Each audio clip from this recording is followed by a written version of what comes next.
Ang future chef. Nahulog ang bawang.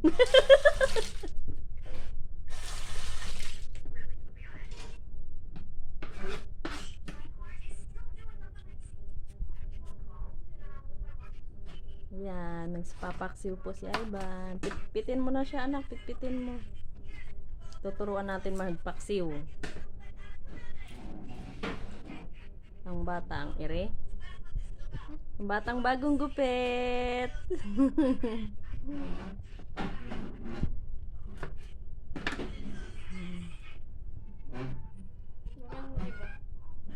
Sige. No, ganun mo. Hawakan mo yung ano, kutsilyo. Yarn! Ganun! Uy, once lang! Grabe ka naman makapit-pit, oy!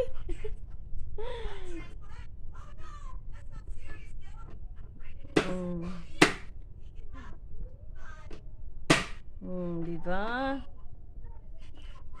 Another one. Yan, tumalon na. Nagumulong na yung sibuyas. Yarn.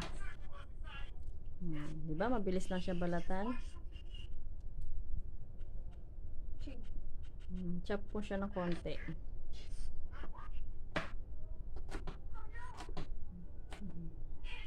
Diba? Nahugasan mo na yan. Tama na. Okay na yan.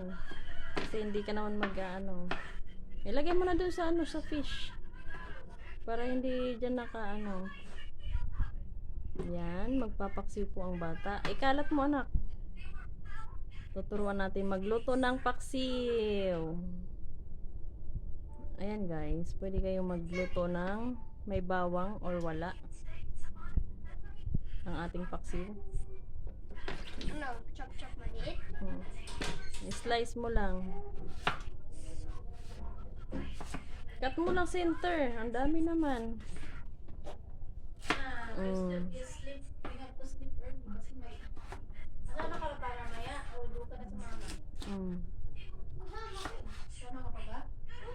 Kamay. Watch your hands. Kamay mo. Ayan po. Nagluluto ang aking anak ng paksiw. Ang lalaki ng sibuyas. Pero sige, okay na yan. Mapapractice ko rin kung gaano kalalaki yung sibuyas mo.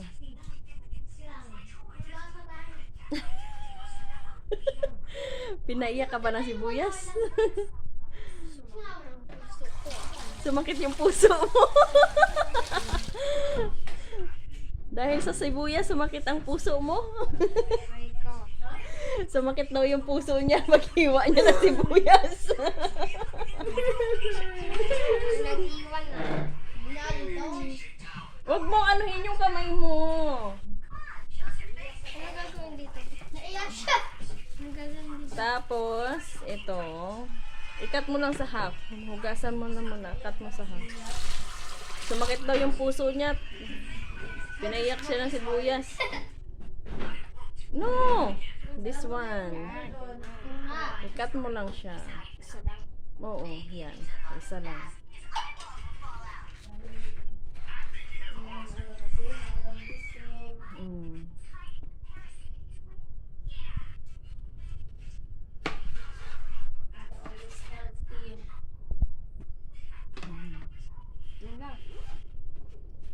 Ayan, luya. Uy! Bawa, ano ka lang, kumuha ka lang ng...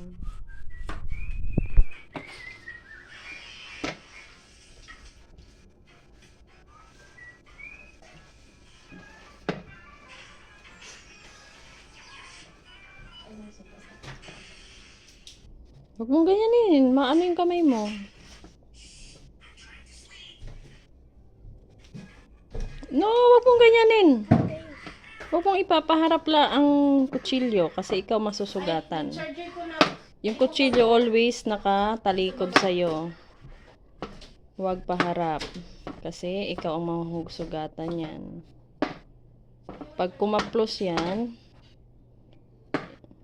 kung hindi yung hands mo ang masugatan, somewhere in your face or ano, arms.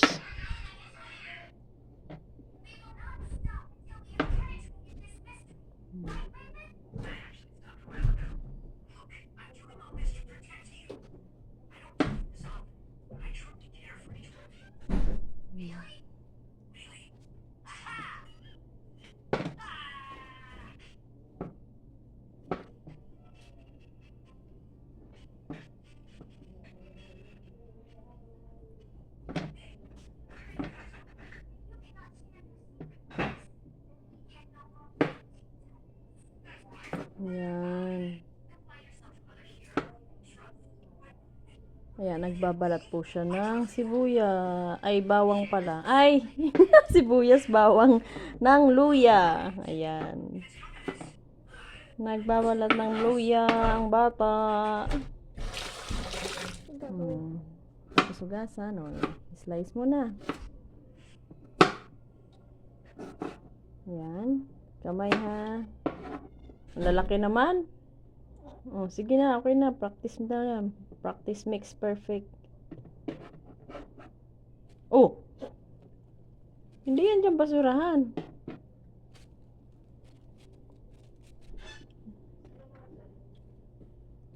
Tapos sa basurahan.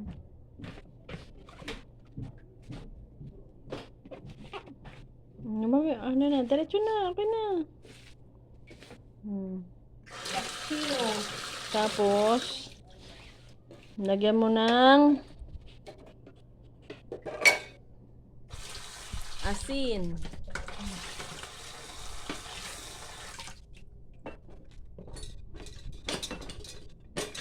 Uy, naman ano ba yan? Nagkahulog-hulog na. Kasi pinilalagay mo sa hindi naman siya ano, ayan, 'di ba? Yung ating ano,